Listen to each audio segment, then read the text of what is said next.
সুপ্রিয় দর্শক, হাইওয়েতে আমরা অহরহই শুনতে পাই বিভিন্ন ধরনের ছিনতাইয়ের ঘটনা, কিন্তু আজ পর্যন্ত আমরা এখনও সেই ধরনের ঘটনার সাথে সম্মুখীন হইনি। কিন্তু বিগত কিছুদিন আগে আমরা কুয়াকাটা যাওয়ার সময় এই ছিনতাই এক চক্রের সাথে সম্মুখীন হই এবং আমাদের সাথে কি ঘটেছিল তা দেখতে ভিডিও লাস্ট পর্যন্ত থাকুন এবং ধৈর্য ধরে দেখতে থাকুন আমাদের ভিডিওটি। ভালো লাগলে লাইক, কমেন্ট, শেয়ার করে আমাদের পাশে থাকুন। আসসালামু আলাইকুম। আমরা ঠিক রাত ৮টার দিকে কুয়াকাটার উদ্দেশ্যে রওনা হই এবং চলতে থাকি পটুয়াখালী কুয়াকাটা হাইওয়ে ধরে।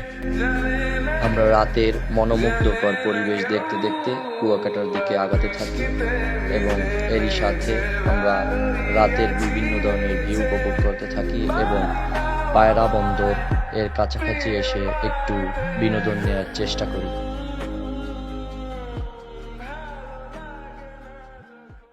তামিম, তুমি বলো তো, মোরা কুয়াকাটা যাইয়া হুটকিতে ভাত খামু?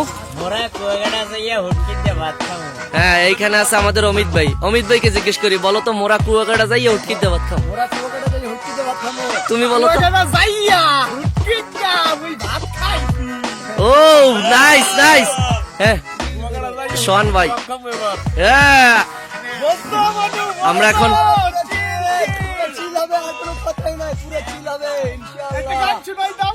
আমরা পায়রা বন্দর গেট থেকে একটু চিল করে তারপরে আমাদের আবার রাইড শুরু করি এবং কুয়াকাটা কলাপাড়া ব্রিজের সামনে থেকে এই রোমহর্ষক কাহিনীর শিকার হই এবং তারপর আল্লাহর অশেষ রহমতে আমরা বাইকটিকে না থামিয়ে একদম সুস্থ সাবলীলভাবে আমাদের হোটেলে এসে পৌঁছাই।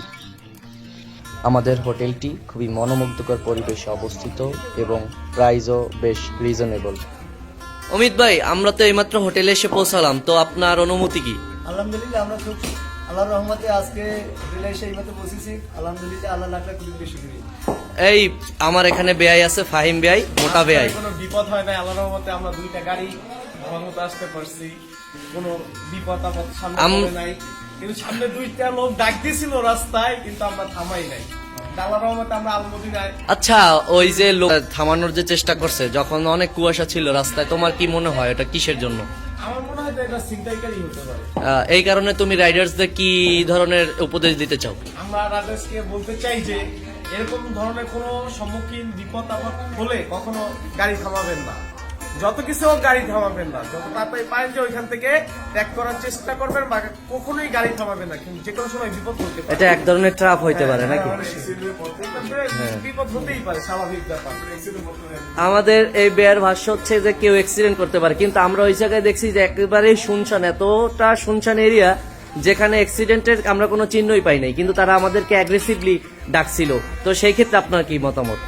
সেক্ষেত্রে মতামত হচ্ছে যে যদি কোনো সমস্যা হয় তাহলে আগে থেকে টুরিস্ট পুলিশের নাম্বার রাখা উচিত, ওদেরকে ফোন দিয়ে ইনফর্ম করা উচিত, আর তাছাড়া ওই জায়গাটা চেকপোস্ট করা উচিত, আর যদি কোনো সমস্যা থাকে ওটা যাচাই বাছাই করা উচিত। আর এবার আমরা গোয়ার আসছি, এবার অনেক চিল হবে, অনেক মজা হবে। ফাহিম ভাই আসছে, অমিত ভাই আসছে, মারুফ ভাই আসছে। চিল রে মামা, চিল চিল রে মামা, চিল। আল্লাহ আমাদের খুব ভালোভাবে পৌঁছে গেছে। আলমদিন হোটেলে কুয়াকাটাতে আছি আমরা বর্তমানে, এখন আলমদিন হোটেলে। এই আমাদের মামা আছে এই জায়গায়। আমাদের এখানের যে পরিচিতি পর্বটা শেষ করছে হোটেলের জন্য। এখন গরিবের রুম ট্যুর। আমরা আমাদের রুমে ঢুকতেছি। অনেক বড় একটা বিছানা, অনেক বড়। এখানে ওয়াশরুম, হাই কমোড ওয়াশরুম, রাতে কুয়াকাটা জাঁকজমকপূর্ণ। আর আমার বেয়াইরা এই জায়গায় দুষ্টমি করতেছে।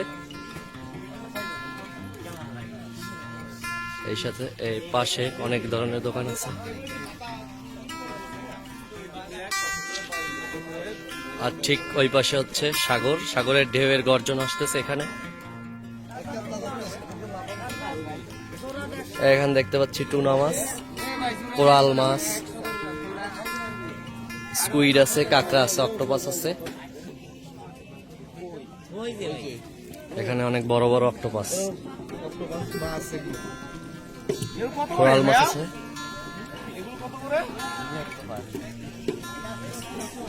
আমরা এই পাশাপাশি দেখতে পাচ্ছি আরো বিভিন্ন ধরনের কোরাল মাছ, টুনা মাছ, রূপচাঁদা মাছ।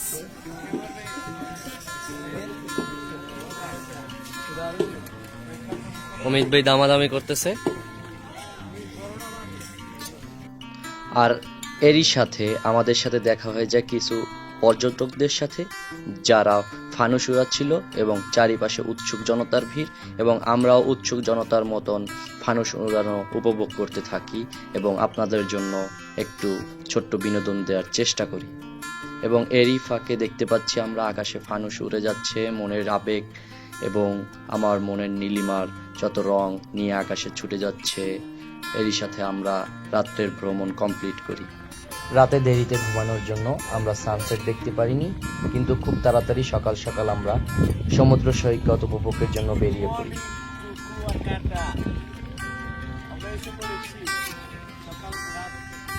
কুয়াকাটার মনোরম দৃশ্য দেখলে মনে হয় নিজেকে হারিয়ে ফেলি প্রকৃতির মাঝে, কিন্তু কি করার, আমি তো আর কখনো পাখির মতো ডানা মেলে আকাশে উঠতে পারবো না, তাই প্রকৃতির মাঝে আমার নিজেকে বিলিয়েও দিতে পারবো না।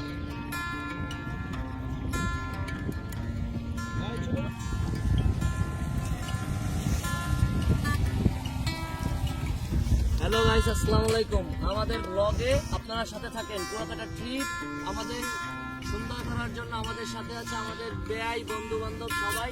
আপনারাও আমাদের পাশে থাকেন এবং অশেষ অশেষ ভালোবাসা ও প্রীতি শুভেচ্ছা সকলের জন্য। এরপরই শুরু হয় আমাদের একটু বিচে বাইক দিয়ে মজা করার চেষ্টা, একটু হালকা পাতলা বাইক স্ট্যান্ড। এরপর আমরা চলে যাই লাল কাঁকড়ার চর, যা কুয়াকাটা চৌরাস্তা থেকে হাতের ডান দিকে কিলো 10, কিন্তু রাস্তা অতীব খারাপ হওয়ার কারণে আপনাদের লাল কাঁকড়ার চরের কোনো ভিডিওই এখানে দেখাতে পারিনি। তার জন্য আগেই আপনাদের কাছে আন্তরিকভাবে ক্ষমা চেয়ে নিচ্ছি। কিন্তু রাস্তার দুই পাশের যে মনোমুগ্ধকর পরিবেশ, একদিকে গহীন জঙ্গল এবং অন্যদিকে সাগর। এখানে অনেক দূর থেকে সুদূর টুঙ্গিপাড়া থেকে আসছে কিছু বড় ভাই, তারা আসছে ভ্রমণের জন্য কুয়াকাটা সমুদ্র সৈকত। ভাই এটাকে আপনাদের ফার্স্ট টাইম? আরো একবার আসছে ভাইরা, আরো একবার আসছে আমাদের কুয়াকাটা। তো কুয়াকাটা সম্পর্কে আপনারা কি বলবেন?